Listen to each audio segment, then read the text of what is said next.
مسیح کے نام میں سب کو سلام۔ تو جے یسودی ہرشا یسودی۔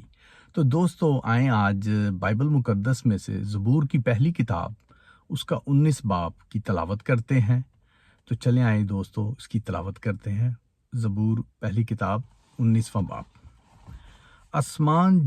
آسمان خدا کا جلال ظاہر کرتا ہے اور فضا اس کی دستکاری دکھاتی ہے۔ دن سے دن بات کرتا ہے اور رات کو رات حکمت سکھاتی ہے۔ نہ بولنا ہے نہ کلام، نہ ان کی آواز سنائی دیتی ہے۔ ان کا سر زمین پر اور ان کا کلام دنیا کے انتہا تک پہنچا ہے۔ اس نے آفتاب کے لیے ان میں خیمہ لگایا ہے، جو دولہے کی مانند اپنے خاطر خواہ خانے سے نکلتا ہے اور پہلوان کی طرح دوڑنے کو خوش رہتا ہے، اور آسمان کے انتہا سے نکلتا ہے اور اس کا گشت اس کے کنارے تک ہوتا ہے، اور اس کی حرارت سے کوئی چیز بے بہر نہیں۔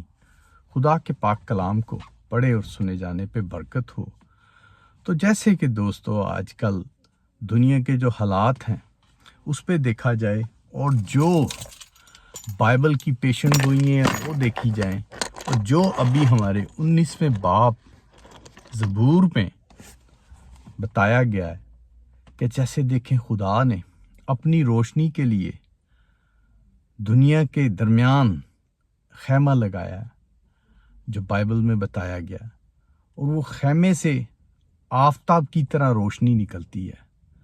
تو دوستو یہ دیکھیں خدا ایک نور ہے، اور نور تاریکی میں چمکتا ہے، اور اس سے سب لوگ روشنی پاتے ہیں۔ تو دیکھیں جو روشنی دینے والا ہے، زندگی دینے والا ہے، ہر چیز دینے والا ہے، وہ ہمارے پاس ہے، ہمیں دیتا ہے، ہمیں سنبھالتا ہے، ہمیں بچاتا ہے۔ تو دوستو اس سے روشنی پانی چاہیے، اور شیطان ہے وہ تو تاریکی ہے، اندھیرا ہے، بربادی ہے۔ تو اس کے پاس آپ جائیں گے، وہ دکھائے گا خوشحالی اور بعد میں آپ کو برباد کرے گا۔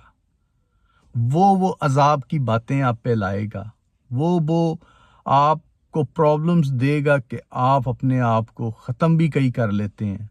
کئی لوگ انہی مشکلاتوں میں پھنس کے، جو شیطان کے جال ہے، نیٹ ورک، اس میں پھنس کے غرق ہو جاتے ہیں۔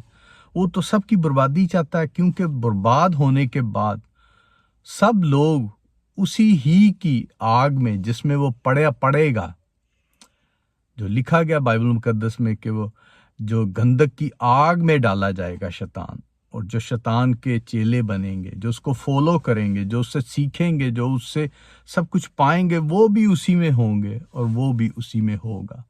وہ آگ جلتی رہے گی، جلاتی رہے گی، جسموں کو تڑپاتی رہے گی، بھسم نہیں کرے گی، وہ جلتی ہی رہے گی۔ اس میں آپ جیسے آگ لگتی ہے، تھوڑی دیر میں آپ جل کے بھسم ہو جاتے ہیں، کچھ بھی چیز وہ جلاتی رہے گی، بھسم کرتی رہے گی، پر بھسم نہیں ہوگا۔ آگ جلتی رہے گی، پیڑ دیتی رہے گی، درد دیتی رہے گی، تکلیف دے گی۔ تو دوستو اس تکلیفوں سے، اس درد سے، اس آگ سے بچنے کے لیے صرف ایک ہی ڈور ہے۔ وہ ڈور وہ آسمانی باپ نے اپنا اکلوتا بیٹا بخش دیا، تاکہ جو کوئی اس پہ ایمان لائے ہلاک نہ ہو بلکہ ہمیشہ کی زندگی پائے۔ تو وہ ہمیشہ کی زندگی والا صرف جیزس ہے، مسیح ہے، یسوع المسیح ہے۔ جو اس کے پیچھے ہوگا وہ ہمیشہ کی زندگی پائے گا۔ اس کے پیچھے ہو کے اس سے ایمان کے ساتھ چلے گا، سچے ایمان کے ساتھ، سچائی کے ساتھ، وہ ہمیشہ کی زندگی پائے گا۔ تو دوستو جن دوستوں نے ابھی تک مسیح کو قبول نہیں کیا، ان کے پاس بھی ابھی ٹائم ہے، کہ ٹائم کی گھڑی کسی بھی ٹائم ختم ہو سکتی ہے۔ دوستو وہ ختم ہونے سے پہلے آپ مسیح کو قبول کریں اور اپنے گناہ بخشائیں اور ہمیشہ کی زندگی پائیں۔ تو پریز دا لارڈ، جے مسیح دی۔